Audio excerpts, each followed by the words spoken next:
Hello hi friends, எல்லோரும் எப்படி இருக்கீங்க? இன்றைக்கி நம்ம வீடியோவில் ஒரு சூப்பரான டிப்ஸை தாங்க பார்க்க போகிறோம். அதுக்கு முன்னே இது என்னென்னு பார்க்குறீங்களா? வாங்க, வாழை மட்டையில் செஞ்ச வீடு தாங்க.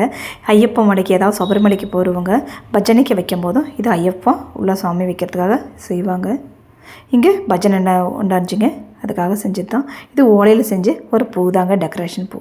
வாங்க, நம்ம ஃபஸ்ட் டிப்ஸு என்னென்னு பார்க்கலாம். மிக்ஸி சார் தாங்க நம்ம உள்ளெல்லாம் கழுவி வச்சுட்டு அந்த அடி சைடு அப்படியே விட்டுடுவோம். அது வழுக்கு மாதிரி ஒரு பசை பிடிச்சிக்கும். அதை எப்படி நம்ம ஈஸியாக கழுவுறதுன்னு வாங்க பார்க்கலாம்.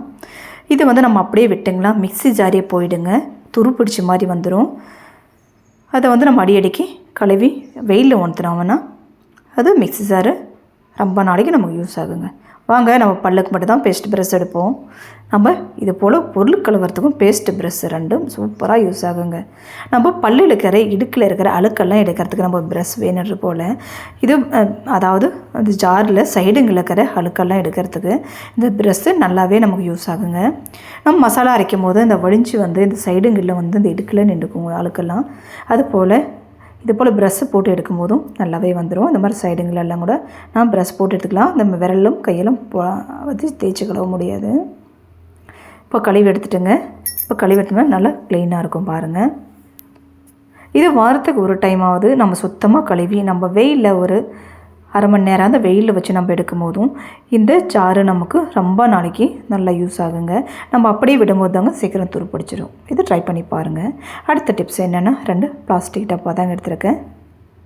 கண்டெய்னர் டப்பா போல் தாங்க. இந்த டப்பாவில் ஒரு கிளாஸ் தண்ணி எடுத்துருக்கேங்க. இதை பாதி நம்ம எடுத்துக்கலாம். எடுத்துக்கிட்டு நான் ஃபஸ்ட் டப்பாவில் நம்ம ஷாம்பு தாங்க நான் ஆட் பண்ணிக்க போகிறேன். எங்கிட்ட இருக்கிற பேக்கெட் ஷாம்பு, நீங்கள் டப்பாவில் ஷாம்பு இருந்தாலும் நீங்கள் யூஸ் பண்ணுற ஷாம்பை கொஞ்சம் எடுத்துக்கோங்க. நான் ஒரு ஷாம்பு யூஸ் பண்ணிக்கிறேன். இது நல்லா கரைச்சிக்கிட்டுங்க. அடுத்த டப்பாவில் என்ன சேர்த்துக்க போகிறாங்கன்னா, கம்போர்ட் தாங்க சேர்த்துக்க போகிறோம். இது ஒரு 1/4 மூடி அளவுக்கு கம்போர்ட் எடுத்துக்கலாங்க. நம்ம கம்போர்ட்ன்றது நிறைய யூஸுக்கு கம்போர்ட் யூஸ் ஆகுதுங்க. நல்ல ஒரு வாசனையான லிக்விட். அது ஷாம்பில் ஒரு ஸ்பூனு கல்லுப்பு மூடி நான் சேர்த்துக்கிட்டேங்க. இது நான் கலக்கி வச்சுக்கிட்டு ஒரு வாயகலமான கிளாஸ் தாங்க எடுத்துருக்கேன். இதில் ஒரு காட்டன் துணி எடுத்துக்கோங்க. நானும் பனியன் துணி தாங்க எடுத்துருக்கேன். நல்லா ஸ்மூத்தாக இருக்கும், கைக்கு பிடிக்குதுன்ட்டு. இது மேல் சைடு நீங்கள் ரப்பர் போட்டுக்காங்க, உங்களுக்கு உருவி வர மாதிரி இருந்தால். அப்படி இது போட முடியல, நீங்கள் கையிலே நல்லா டைட்டாக நீங்கள் துணியை பிடிச்சி கூட யூஸ் பண்ணிக்கலாங்க. இது கிளாஸ் அப்படியே நம்ம ஷாம்பு கலக்கின பாக்ஸில் அப்படியே நனைச்சி எடுத்துக்கலாம். நல்லா நனைச்சி எடுத்து அதாவது நுரை இருக்கிறத நம்ம தேய்ச்சி எடுத்துருங்க. இது என்ன செய்யணும், நம்ம சோப்பாக தாங்க. நம்ம சோப்பாவில் குழந்தைங்கள்லாம் விளையாடுவோம், நம்ம கால் வச்சு இது ரொம்ப நாள், அதாவது 2-3 மாதம் ஆனாவே அழுக்காக துடையிடுங்க. அதை நம்ம க்ளீன் பண்ணுறதுக்கு தாங்க யூஸ் பண்ணுறோம். இந்த ஷாம்பு நம்ம தண்ணி போட்டுலாம் கழுவ முடியாது. இது போல் நம்ம ட்ரை பண்ண ஒரு மாதிரி கிளாஸ் எடுத்து நம்ம தேய்க்கும் போதும் அதில் பிடிச்ச பொடி மண் அழுக்கெல்லாம் வந்துடுங்க. இது போல் உரை போடுறவங்க பிரச்சனை இல்லை, ஆனால் உரை போடாதவங்க இது போல் நம்ம தேய்க்கும் போதும் இது பொடி மண்ணெல்லாம் வந்துடும். இது போல் நான் சோஃபா ஃபுல்லாகவே நான் தேய்ச்சி எடுத்துக்கணுங்க. நீங்கள் பயப்பட வேண்டாம், ஈரம் இருக்குதுன்ட்டு. இது செகண்டில்ங்க ஆறிடும். நான் ட்ரை பண்ணி தான் லைட்டான ஈரம் அந்த ஷாம்புவே நமக்கு பொடி மண்ணெல்லாம் கொண்டு வந்துடும். உப்பு சேர்க்குறது நம்ம பாக்டீரியா, அதாவது குழந்தைங்க விளையாடும் போதும் கீழே அதாவது விழும் எண்ணெய் பொருட்கள், அதுக்கு வேண்டி தாங்க அதுவும் சேர்க்குறோம்.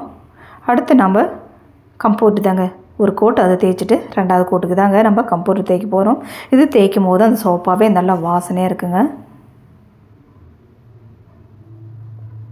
நீங்கள் வாரத்துக்கு ஒரு முறையாவது கம்போர்ட் மட்டும் இது போல் நீங்கள் சோப்பாவில் தேய்ச்சி விட்டு பாருங்கள். அந்த சோஃபா ஃபுல்லாகவே நல்லா வாசனையாக இருக்கும். நமக்கு ரூம் ஸ்ப்ரே தான் வேணுன்றதில்லை.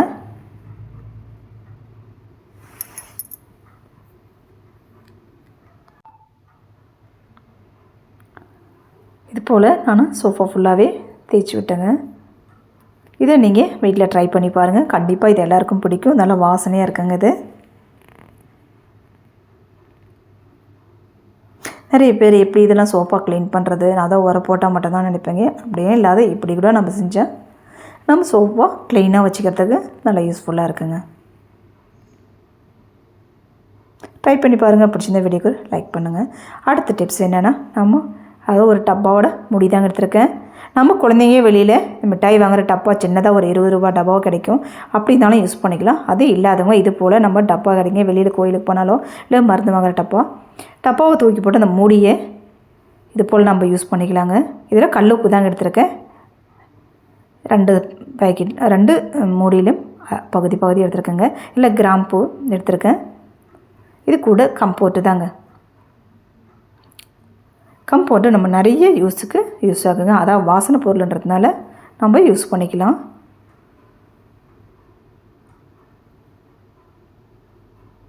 இது 2 பழம் ஊற்றிட்டு நான் ஃபாயில் கவர் போல் தான் எடுத்துருக்கேங்க. நீங்கள் பிளாஸ்டிக் கவர் கூட எடுத்துக்கலாம். இதை வந்துட்டு இதுக்கு தேவையான அளவு நம்மளை டைட்டாக பிடிச்சி ஒரு ரப்பர் பேண்டு தாங்க போட போகிறோம்.